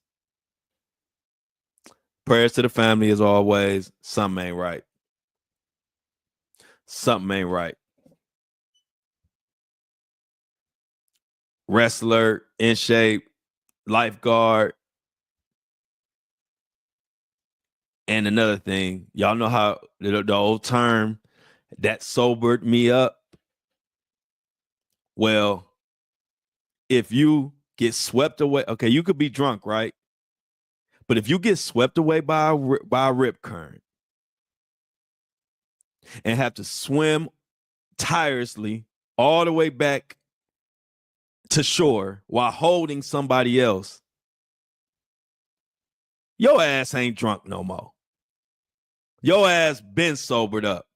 I done had a text message sober me up, a scary text message or something that alerted me, or I done had cold air sober me up before, or it's little different things that are just tell you a story. I remember one time, I ain't proud of this story. It's gonna be a quick one, but I had all kind of drink. This is why I stopped drinking and drive. I don't drink and drive. So I did this one particular night and I drank crazy. I had like 14, 15 shots of Patron that night. Going. I don't know why the fuck I got behind the wheel. That was dumb, and it's something I never did again. Nobody was hurt or nothing happened. So spoiler alert. But when the police pulled me over, and I was in a racist part of Cleveland. Police pulled me over. Them damn lights sobered me up. Now, I had all kind of drinks. Man, when I got out there, that he asked me to say the alphabet backwards. I did that. He asked me to get out, walk the line, put my toes up, clap. I was out there like the Matrix, y'all. I passed all the shit. Flying colors. I was crazy drunk. They said, walk on this line, put your hands out to your side and touch your nose. Man, I was on that thing doing the hokey pokey. I was killing it. I think even he was like, how is this dude doing all this? To the point where the guy was like, hey, I'm going to ask you to take a blow test. I asked you, do you submit to that or whatever the language he used? I said no. I said no 3 times. And they never made me take the thing. Do y'all know? He let me get back in my car and get the hell out of there. So I know a little something about when you can sober up. And I ain't saved nobody's fucking life. I wasn't swimming. I wasn't doing all of that. And I sobered up. So I don't want to hear no shit about no drugs and no liquor after you done supposedly swam through this crashing waves of ocean with this female. You done saved her life. And now I'm still, after all of that, I'm still going to give you the excuse that now you still drunk all night. Get the fuck out of here. Everybody listening to this podcast and has some drinks or been drunk before. If you was that drunk, your ass be dead. You be in C2. You be out to sea. If you was that drunk where somehow you was drunk and wasted enough, but you was Michael Phelps. You drunk and wasted so much that your story changing and this and that, but you Michael Phelps. And then after you become Michael Phelps and save the day, and you get to shore, now you vomiting, now you back as just as drunk as you was before you turned into Michael Phelps. Now you passing out. Now hours go past. Man, get the fuck out of here. See, this is why. See, I was raised in a family. They would tear holes through your story so fast, you can't even come saying no dumb shit like that. You better have your story straight when you deliver it. Don't deliver it like Joshua. That story will have you, in my house, that story will have your ass grounded with no proof. Just because your story sounds stupid. Y'all know they call me Book. I would have said that story. My mom would have said, Book, going up to your room. I ain't got no time for you today. I'm telling you. I think that's why I can poke holes in people's stories so easy and so good. Because in my family, that stupid story he just told, my grandmother wouldn't go for it. My mama wouldn't go for it. My dad wouldn't go for it. They would be like, no, tell me the real story. First of all, why is there a gap from here to here? Second of all, there's no fucking way that you just saved her life and she just went about her business. Don't say that no more. That's the type of love I was growing up with. Like, you come up with something else. We're not buying that. So anyway, a little long-winded today because this, if you know, I've been fighting and helping and trying to help missing women, children, guy, everybody I've been trying. So I'm very passionate about these type of situations. I hate to see it happen. I got a son myself going into his adult years. He is 17, be 18 May 23rd. And so I know how parents got to feel, and I feel for those parents. And like I said, he's a person of interest. I'm not going to sit up here and say that I know he did something. I can't say that, but I can say I know for a fact in my mind, his story don't make no sense. And usually when your story don't make no sense, you lying about something. It could have been an accident. And he don't, and he caused the accident, or he's part of the accident. He don't want to be blamed. Could have been intentional. I tend to don't think it was intentional. I think it was a mistake. I think he was doing too much in his drunken state and being drunk and in the water and trying to have sex and doing all type of whatever, kissing. And you are drunk. I'll give him drunk. I'll give him drunk all the way up until they got swept out. Now, I ain't giving him no drunk excuse once they got swept out and this motherfucker said he was Mike Phelps and swam the shore. But then now, conveniently, I got to give you that and then say after that, you went back to being drunk as hell. If he was drunk as hell and that story he told is real, his ass need to be in the Olympics. USA, we need a swim team because apparently this guy can be drunk and drugged out of his mind and defeat horrible riptides and waves. And not only by itself, he could do this shit drunk, high, with a female in his arm. He's Superman too. I ain't got no time for this. Let me get the hell out of here. Y'all don't feel me. This me by myself. I'm by myself today. Y'all don't feel me. Y'all believe that story, don't y'all? But let me get out of here though. I told y'all we had shrimp gumbo today. I love shrimp gumbo. Tell me if y'all do too. All right, tomorrow, y'all. You know, I love y'all, but tomorrow we got an update on this shit because he got a court at 2. And then we should have some type of update on Diddy and probably Busby too, and whatever else. But until then, I love y'all. See y'all tomorrow. I'm out.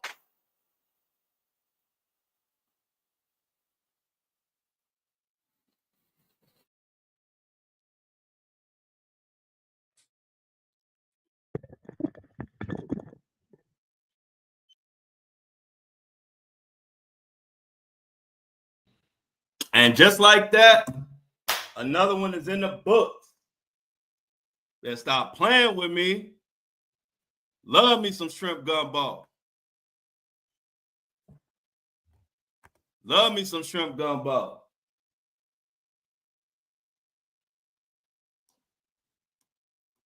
Y'all not gonna tell me this dude Aquaman. There you go, Kobe. This dude Aquaman. Was he drunk out of his mind or not? You can't have it both ways. I sobered up and beat a DUI. I ain't saved nobody's life. I wasn't swimming. Just seeing the cops light sober me up. You're not gonna tell me this Michael Phelps swimming motherfucker was too drunk to not remember what the hell was going on. He's saving people's life and shit. Yeah, I want some shrimp gumbo. Hey, look, now y'all got me. Y'all loving shrimp gumbo so much. Y'all got me wanting some shrimp gumbo today. I think I'm gonna see if I can get some shrimp gumbo out here. Hey, why you call him? Why you call him Aquaman? He knew what he was doing. There you go, Michelle. Tell him, Michelle. That's what my mama. Hey, look, Michelle sounds just like my mom. That's what my mama say. My mama be like, boy, you wasn't drunk. You knew exactly what you was doing.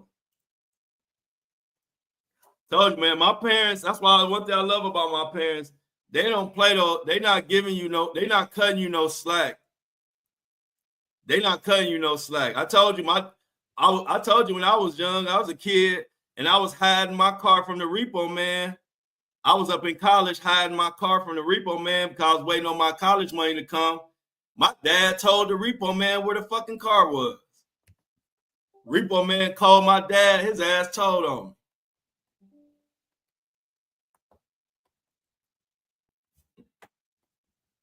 Yeah, there you go. See, that's why I like my crew. We don't believe shit. We don't believe shit. That's one thing I like about my crew. That should be our motto. We don't believe shit.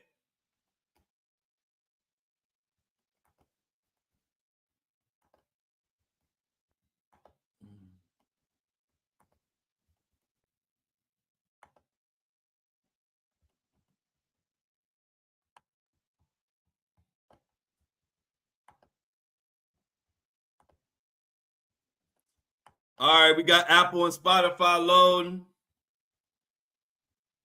Yeah, that definitely need to be on some shirts. We don't believe shit. The flow show no filter. We don't believe shit.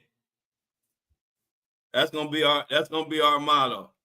The flow show no filter. We don't believe shit. So don't waste your time. Where's the Liquor Kingdom? Yeah, right. Amy, where's the body? Where is the body?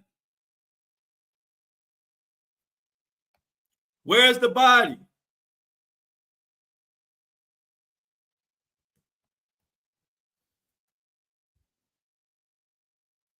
Guilty until proven innocent. Exactly. Trying to know how. Hey, look, I ain't no court of law. We don't gotta go by those rules. On the Flow Show No Filter, we speculate. We speculate.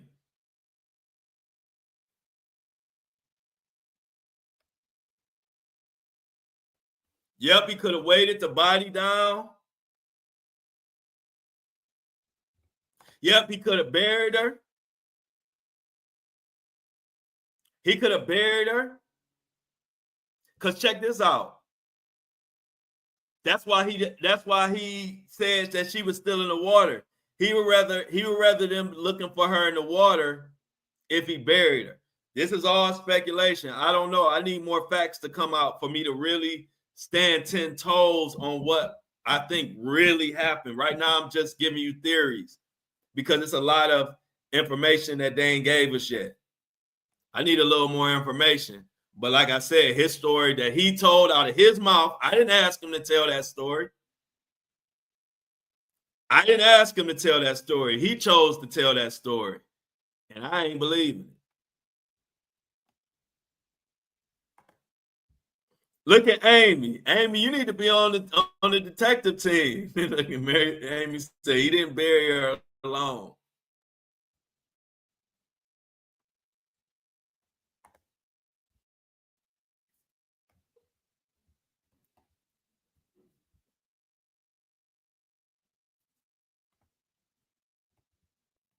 Yeah, it's definitely some gap in some time. Something ain't right. Kingdom said he been in there too. Yeah, hey, look, I have 14, 15, maybe 18 shots of Patron. And I sobered up and killed. I sobered up and killed that little DUI test. I think I'm the only one in history who beat that. And I told him I declined 3 times to take the blow test. He was like, I will ask you, do you want to submit to a blow test? I was like, no. I don't even know what made me say no. I ain't know you could say no. I just knew I wasn't about to take no test. I knew I had too many drinks. But y'all, I was walking on 1 foot, walking on 2 feet, touching my nose, finger in the air, galloping, did a cartwheel. I was unstoppable. I was unstoppable. Even the cop had to let me go. There you go. Yeah, where his shoes at? Because he should have his shoes, y'all. You telling me he can save a female from undercurrents, but he can't collect up his shoes?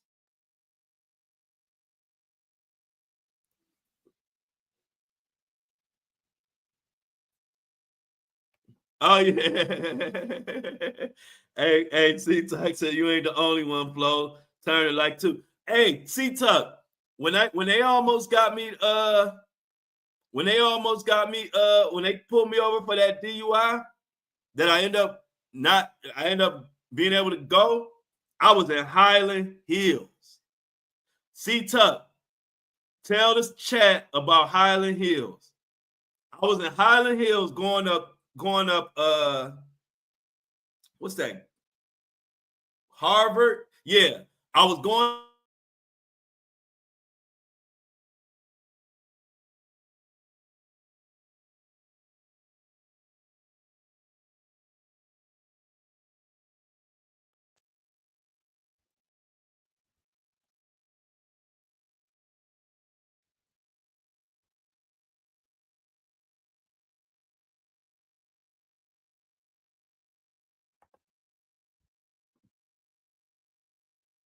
Amy, I'm dead. I'm telling y'all, I was so much in the zone. I'm telling y'all, I was so much in the zone. If that cop would have told me to levitate, my ass would have been in the air. Levitate. I ain't want no DUI. Because I normally don't drink it. I don't even drink and drive. That's why that night was just a stupid night. That's why I don't never blame nobody, for getting caught up on some shit. Because sometimes, like, I literally didn't drink and drive before then or after then. That was the only night that I don't even like drinking and drive. I always would Uber. Even with my car sitting right there, I would always Uber. This particular night, I was doing something stupid, had one of my friends in from out of town. We out kicking it. But like I tell this story. I think I'm the only person to ever beat a DUI test. I'm telling y'all, I said the alphabet backwards. I did everything so good. He was like, man, go ahead on, man.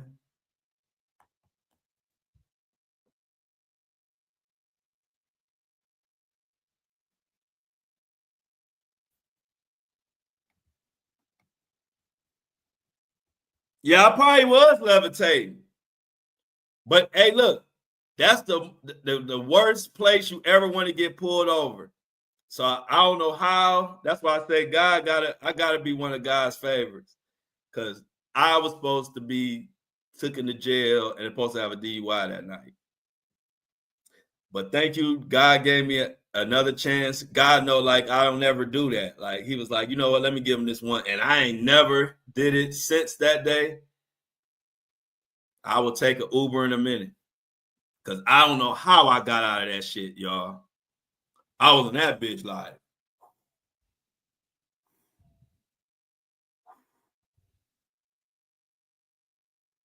Jumping. He had me doing all kind of crazy stuff. Yeah, how I told y'all, the place I was at, don't play around. I don't know how I got out of that. I don't know how I got out of that. I had at least 18, 16 shots of Patron. And when I seen those police lights, I was like, oh, I'm done. I'm cooked. And then I just started killing that shit. Oh, I would love the body cam footage. I would love the body cam footage of that. One day I'm going to see if they can pull it up. So, good question, Mini-Me. So,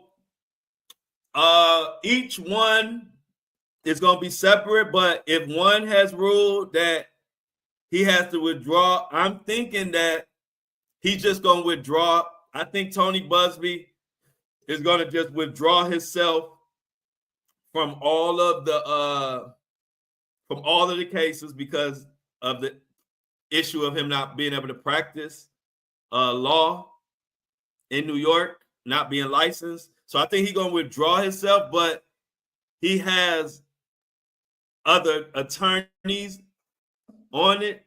So I just think that he's going to remove himself from the Diddy lawsuits, and the other attorneys who are also on there, they will continue with the case. So I think all of those lawsuits will continue, but I'm just thinking that Tony Busby is going to go ahead and withdraw himself from those Diddy lawsuits just to get out of the way. Yeah, I can see that happening. He might withdraw totally from the Diddy cases, and he might just, like Amy saying, turn all his focus straight on Jay-Z because he got a hell of a battle right in front of him, and he need to deal with that directly.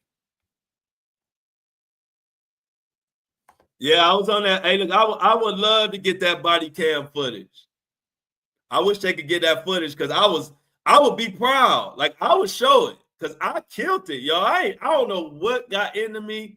That was a miracle. At least 16 to 18 shots of Patron. We had went to 3 spots. Let me give you an idea how drunk I was. We went to 3 spots that night and got drunk as hell at every spot. So by the time I got to the 3rd spot, we was already drunk, and I had 8 more shots at the last spot. And we left, and I was at Floods. C-Tuck, I was at Floods. C-Tuck, I was at Floods, the one in Warrensville. We left Floods, and that's when I ended up in Highland Hills. I was headed to the freeway. They pulled me over, and I turned into the Matrix. They was like, we can't take this nigga to jail. They said this nigga could walk on water. I did everything. I did everything so good, he let me go. And I told him I wouldn't take the blow test 3 times. He asked me 3 times, and every time I said no. And he asked me why. I was just like, I just ain't gonna take it.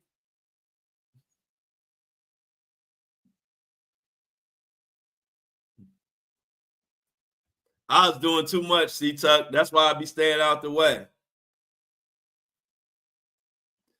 Okay, yeah, we got multiple floods in Cleveland. We got like, I think it's like 3 floods. I know it's 2, but I think it might be 3. But yeah, I think our floods copied off of y'all floods. I think the floods in Cleveland got the idea or the concept from the floods in Detroit. I think. I don't know. See, and see, I think that's the same, Amy. I think that's the same. I think it's the same way in Cleveland. I don't know why he didn't take me to jail. Now that was a case where the cops was cool. And see, like y'all know one thing about me. I'm gonna tell you both. I'm gonna tell you some good cop stories, and I'm gonna tell you some shady cop stories. This cop, he was a white cop. It was all white cops too. I was like, oh, I'm gone. It was like 4 white cops. The one main one, he had glasses on. He let me go. So, hey, shout out to that cop. Matter of fact, if I'm ever in Highland again, I want to see that cop and tell him thank you, man. And he don't know that I went on to become Mr. And I don't like it after that. He don't even know. He might have stopped my career. Yeah, I was like in the Matrix, y'all.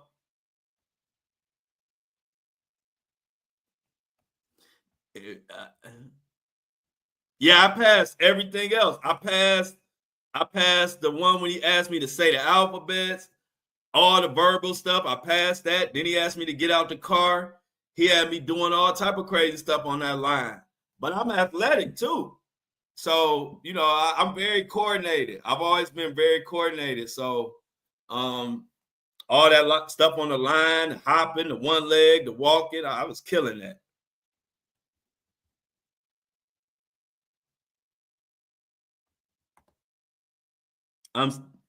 Hey, Amy, did you say yesterday I had replayed something in my mind and I had thought about it? I thought Amy said she had a song request, but I didn't know what you was talking about. But I think I know what you're talking about. Are you talking about a song request for Instagram? Because if you do, I didn't get no song request, but it came to me like later on that day. I was like, did Amy say something about a song request? But I didn't know what you was talking about. Oh, for Diamond to sing. When is Diamond gonna sing? So Amy has a song request for Diamond to sing. When is Diamond supposed to sing?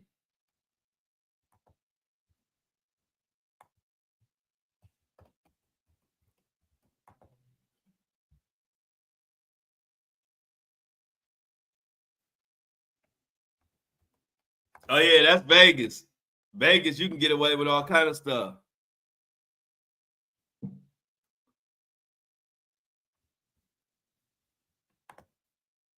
That's my song. Fire and Desire, my song.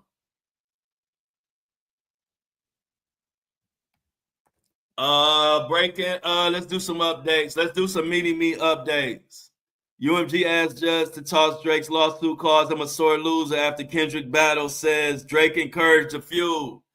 One thing I want to note on this, they use a quote from Drake's own song where he said, I want it all, that's why I strive for it. Diss me and you never hear a reply for it. Now, wait a minute, Drake.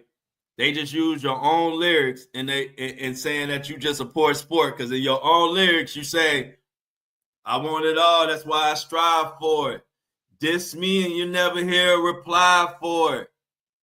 Remember that was in I Want It All, the success, the one with Trey Songz. And then Drake was like, diss me and you never hear a reply for it. And then they put that in the lawsuit, like, nigga, you're lying. They said, Drake, you're lying, boy. You said diss me and you never hear a reply for it, and you replied. And you got that ass tapped. No Diddy. What else you got for us, Mini-Me?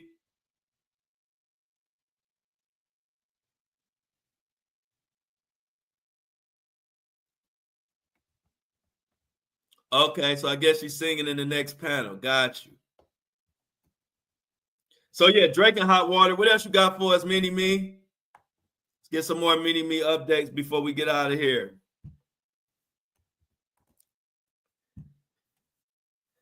Mini-Me. Attorney General Ken Paxton on Monday. Something that a 48-year-old woman has been arrested for allegedly illegally providing abortions in Houston. Whoa. That's crazy.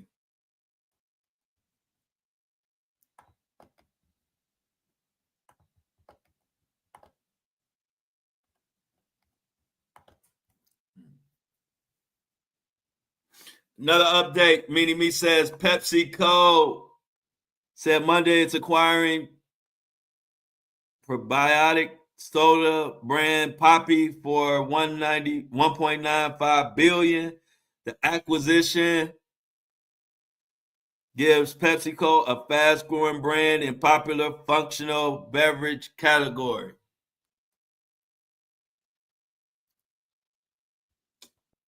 Tonight's ABC News special, Last Days of Gene Hackman on Tuesday night. Oh, I want to check that out. Thanks, Mini-Me. I want to check that out tonight. Y'all know I ain't a big ABC fan, but I'll fuck with him a little bit.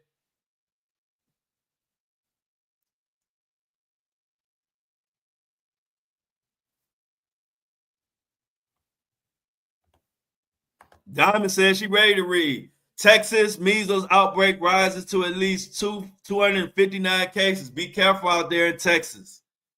34 hospitalizations and 1 death. And the U.S. reported 285 total cases across the country. Be careful. Be careful. And let's get one more Mini-Me. Let's get one more for the road. I'm still waiting for the whatchamacallit to come through.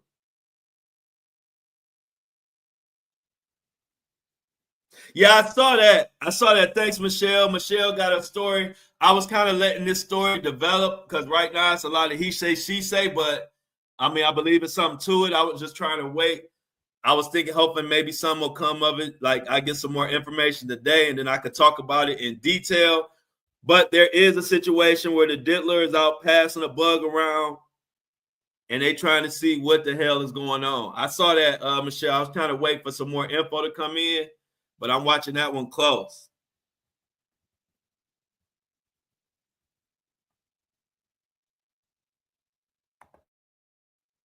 Let's go.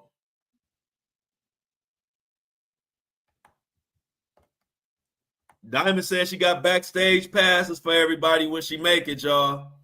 We're gonna hold her to it too. Don't be trying not to give us our backstage passes now. We got it on video. We're gonna be having Diamond in a lawsuit. We're gonna be like, she said she was gonna give us backstage passes. You're gonna see a screenshot of this in the paperwork. You know, everybody's suing these days. We're gonna sue Diamond for all her money. And this gonna be why our lawsuit, because we're gonna say backstage passes were never rendered. So now we want some of Diamond's money when she make it.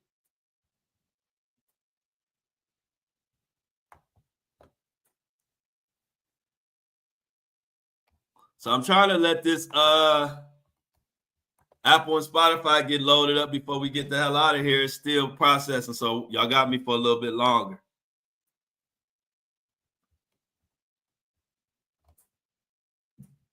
But yeah, y'all, this is a crazy situation. What updates we looking for? So we gonna look for the update in Sadishka Kanaki. We looking for that update. Always looking for a Diddy update. We're gonna look and see what Busby comes back with. I'm sure Busby got something up his sleeve, but he better use it. Yeah, I think Wendy was on The View. I didn't see it though.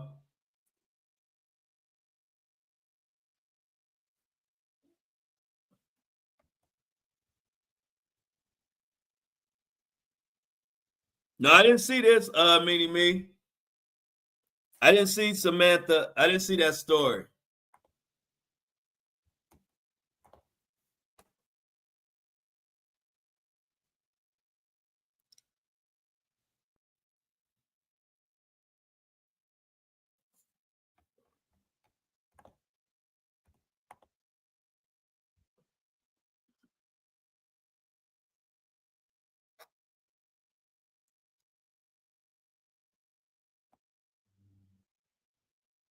Oh, who else? Who, Mamie? I know we got the fisherman, but who else you talking about tied to JP Miller? Oh yeah, I forgot to announce that. Hey y'all, I'm gonna do it on this at this time. One of my people, if y'all know, I've done a few interviews, and I interviewed the fisherman, who was the person who discovered Micah Miller's body in the lake or the river, the water, whatever it was. I did one of the most known interviews of him, and he just died. He just was killed in a car crash. A lot of people think it's strange things going on, but like I said, I interviewed the fisherman. His name was Johnny Jacobs, and even in my interview, he was like, and I don't like it. Like he liked my whole thing, even though I was calling out everybody on that case of who knew what. But kind of just like JP, he respected me, letting me do an interview. Even said that he liked my "and I don't like it" thing, and told a lot of details about what he knew. Man, you know the crazy part is, on my interviews, he was talking about he felt like somebody was gonna kill him.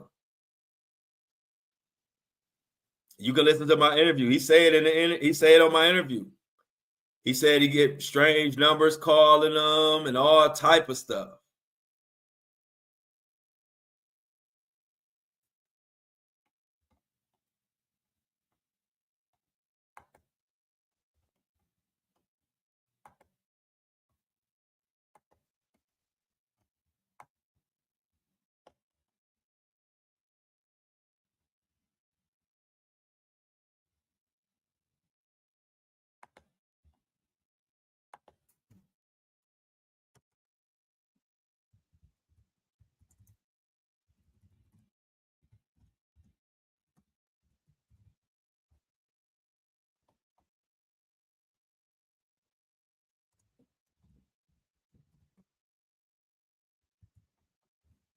Hold on one second, y'all. I'm getting us up out of here.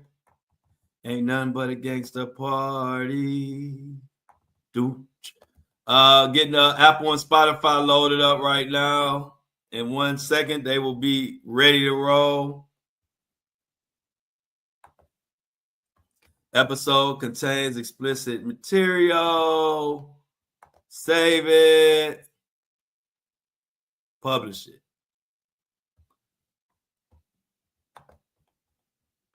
Thank you so much for keeping me company, y'all. We got them all locked and loaded. Let's get them outs in the let's get them outs in the chat. Now that we got Diamond a record deal and she got a full team behind her.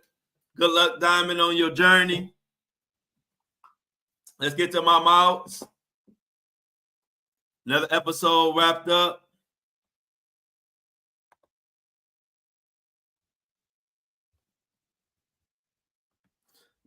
There you go, Kobe. I'm out.